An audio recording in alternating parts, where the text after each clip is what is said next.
Trans India media and entertainment private limited Prabhudeva நடிக்கும் ஜாலியோ gymkhana November 22 முதல்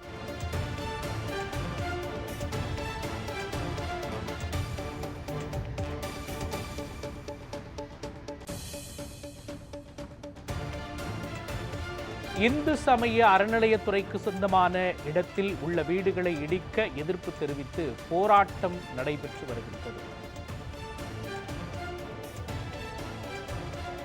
50 ஆண்டுகளுக்கும் மேலாக குடியிருந்து வரும் மக்கள் வீடுகளை அகற்ற எதிர்ப்பு தெரிவித்து வருகிறார்கள். திருநெல்வேலியில் இந்த போராட்டம் நடைபெற்று வருவது குறிப்பிடத்தக்கது. அந்த காட்சிகளை நாம் திரையில் பார்த்து வருகிறோம். விரிவான விவரங்களை வழங்குவதற்காக நமது செய்தியாளர் சுடலைக்குமார் இணைந்திருக்கிறார். சுடலைக்குமார், திருநெல்வேலியின் எந்த பகுதியில் ஆக்கிரமிப்புகள் செய்யப்பட்டிருப்பதாக தெரிய வந்திருக்கின்றது? அந்த பகுதியில் 50 ஆண்டுகளாக குடியிருக்கும் மக்கள் சொல்வது என்ன?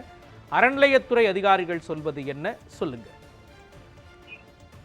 திருநெல்வேலி மாநகராட்சி பகுதியான டவுன் பெரிய தெரு பகுதியில் அமைந்துள்ளது திருஞான சம்பந்தர் கோவில். இந்த கோவிலுக்கு சம்பந்தமான நிலங்கள், அதாவது இடங்கள் பல இருக்கின்றன. அதில் 1972ஆம் ஆண்டு முதல் பொதுமக்கள் அந்த பகுதியில் அந்த இடத்தில் வீடு கட்டி வசித்து வருகிறார்கள். கிட்டத்தட்ட 50 ஆண்டுகளுக்கு மேலாக வீடுகள் கட்டி வசித்து வந்த நிலையில் கடந்த ஆண்டு டிசம்பர் மாதம் திருநெல்வேலி மாவட்டம் முழுவதுமாக ஒரு மிகப்பெரிய வெள்ளப்பெருக்கு ஏற்பட்டது. இந்த வெள்ளப்பெருக்கில் வீடு ஒன்று அப்படியே பெயர்ந்து விழுந்த அந்த வீடியோ காட்சிகளை கூட நாம் நேரடியாக பார்த்திருந்தோம். பல்வேறு செய்திகளிலும் வந்திருந்தது. இந்த வீடு இடிந்ததன் வெள்ளப்பெருக்கின் காரணமாக அவருடைய சங்கரன் என்பவருடைய வீடானது, காங்கிரீட் வீடானது இடிந்து விழுந்தது. இதையடுத்து இந்த இடத்திற்கு உரிமை கோருவதற்காக இந்து சமய அறநிலையத்துறை சங்கரன் என்பவருடைய வீடு உள்ள இடம் உள்ளிட்ட 75 சென்ட் நிலமானது அறநிலையத்திற்கு சொந்தமானது என்று உத்தரவு பிறப்பித்து இது தொடர்பாக வழக்குகள் திருநெல்வேலி மாவட்ட நீதிமன்றத்திலும் உயர்நீதிமன்ற மதுரை கிளையிலும் நிலுவையில் உள்ளது என்று தெரிவிக்கப்பட்டிருக்கிறது. மேலும் வழக்குகள் நிலுவையில் உள்ள நிலையில் ஏழை எளிய நடுத்தர மக்கள் வசிக்கும் இந்த வீடுகளை இடிப்பதற்கு இந்து சமய அறநிலையத்துறை நோட்டீஸ் அளித்ததாகவும் அப்பகுதி மக்கள் கூறுகிறார்கள்.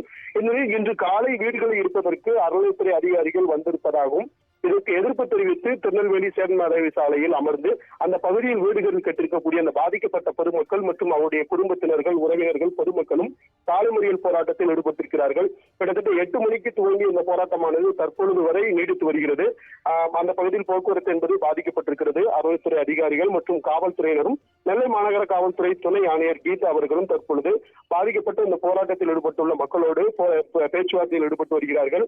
பொதுமக்கள் தெரிவிக்கும் பொழுது தாங்கள் இந்த வீடு கட்டியிருப்பது தொடர்பாக மாநகராட்சிக்கு முறையாக அனைத்து வரிகளும் செலுத்தி வருவதாகவும், குடிநீர் இணைப்பு, மின் இணைப்பு போன்ற பல ஆண்டுகளாக நாங்கள் செலுத்தி வருகிறோம். இது தொடர்பாக மாவட்ட ஆட்சியரிடம் தெரிவித்த பொழுது நான் எந்தவித உத்தரவும் பிறப்பிக்கவில்லை என்று திருநெல்வேலி மாவட்ட ஆட்சியர் விளக்கம் அளித்ததாக பொதுமக்கள் தெரிவித்திருக்கிறார்கள்.